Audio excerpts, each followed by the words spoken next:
Welcome students to our English grammar class.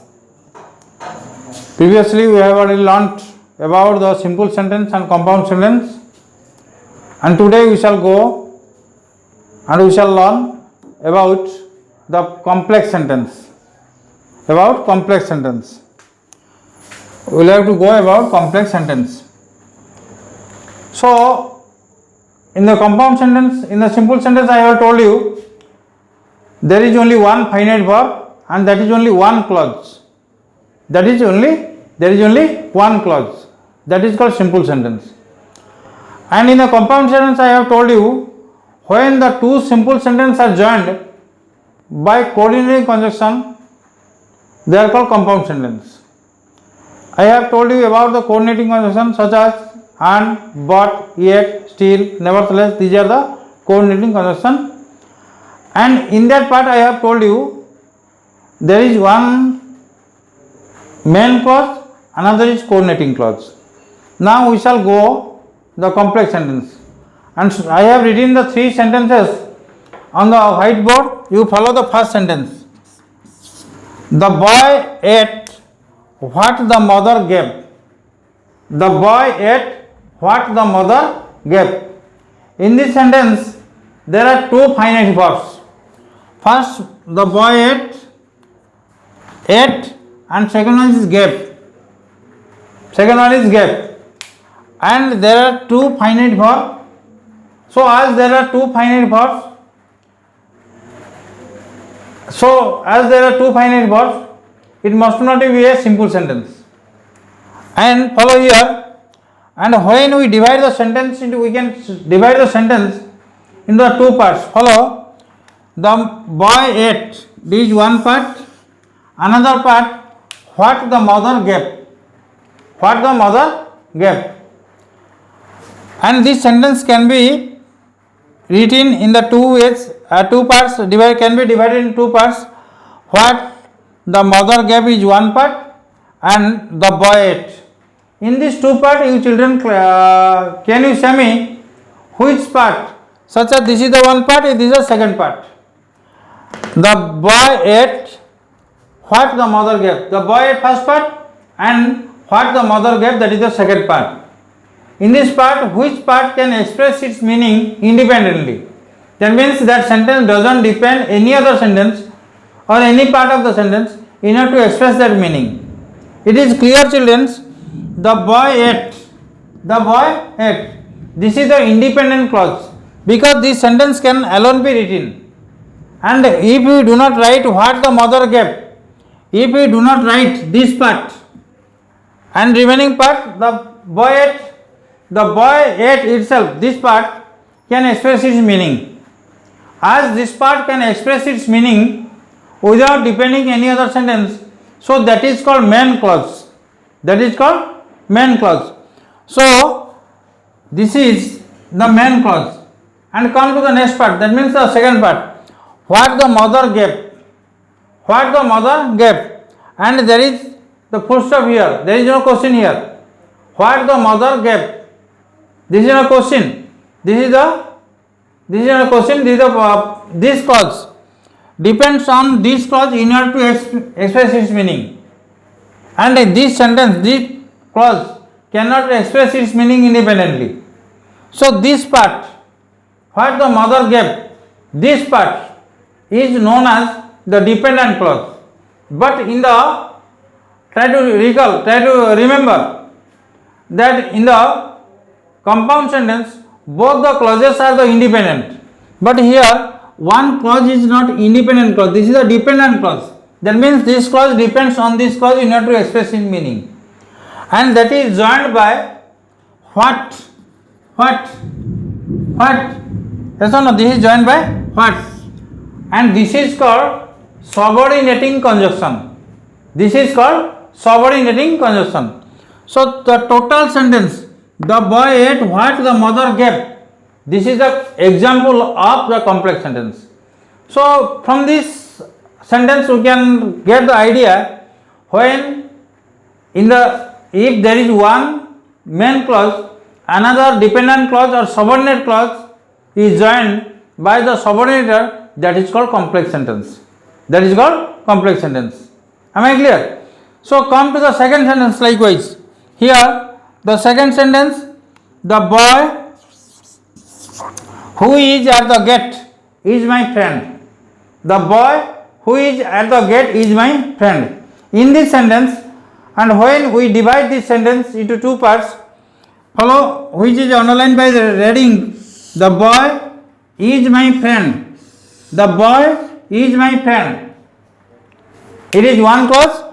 Who is at the gate? Who is at the gate?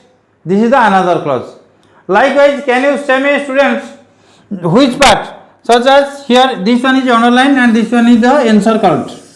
This one is the encircled. Here, underlined part, the boy is my friend. The encircled part, who is at the gate? The encircled part, who is at the gate? Can you say me between these two parts? This is the first part, the boy is my friend, first part. Who is at the gate is the second part.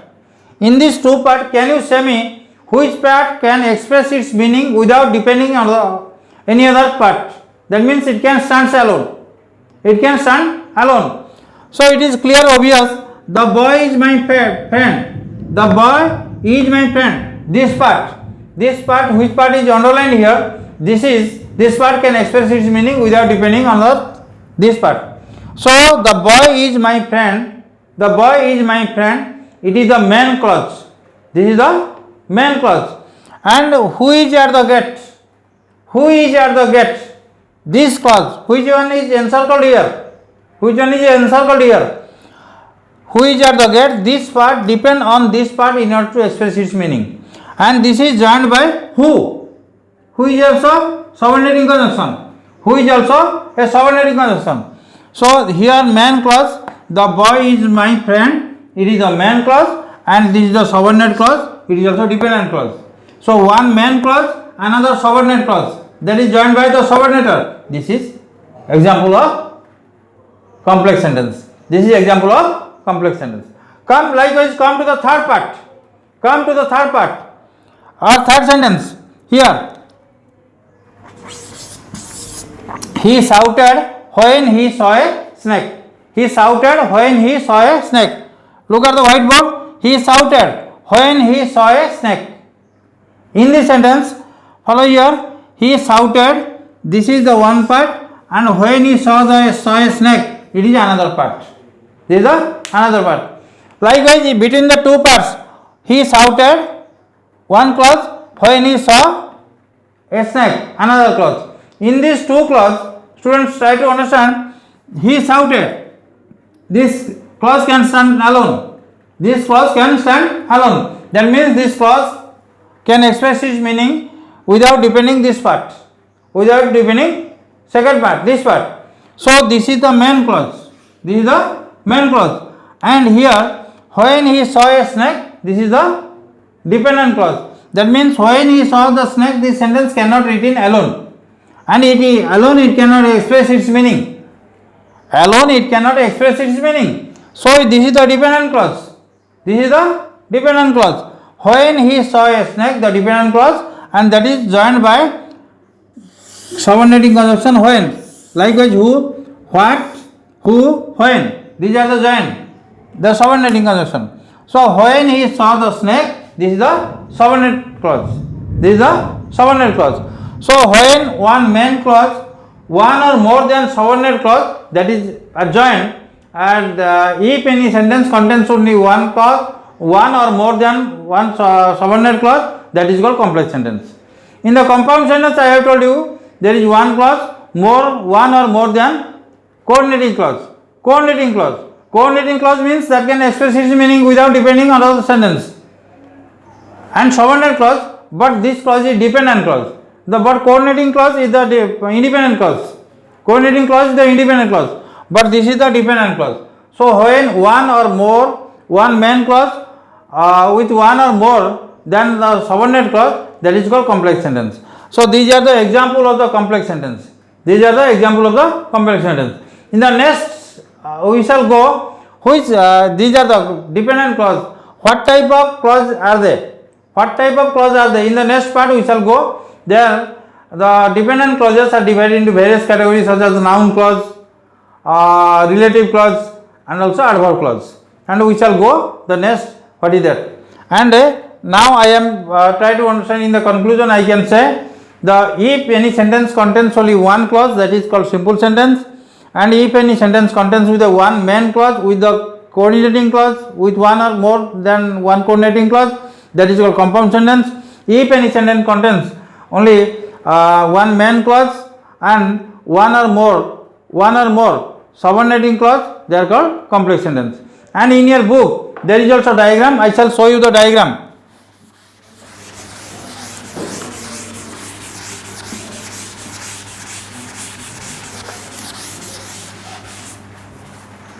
Follow. In the diagram it is simple. First sentence,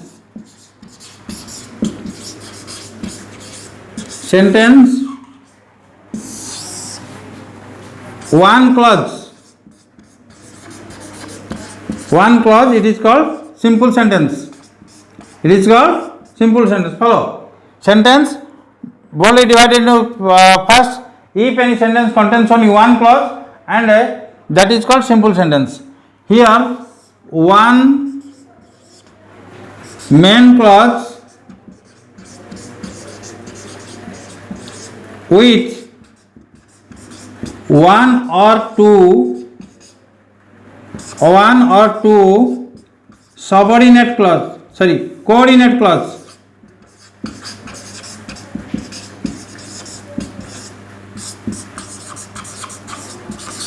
It is called compound sentence.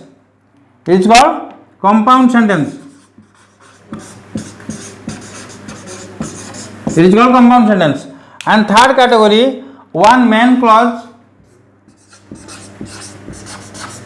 MC, one or two subordinate clause.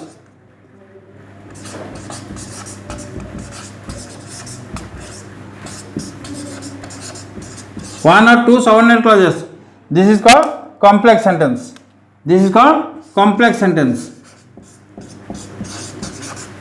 Am I clear? So try to understand. The sentence is broadly divided into three categories. One is called simple sentence, another is called compound sentence, and the last one is called complex sentence.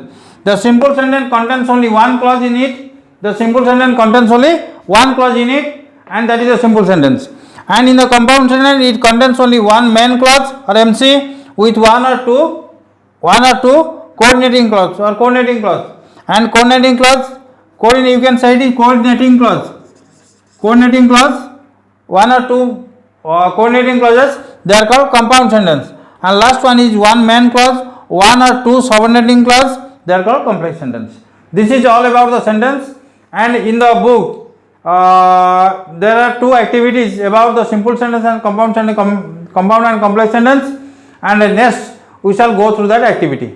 Thanks students, you have watched me, and you go very carefully for your 10th exam. Thanks a lot students.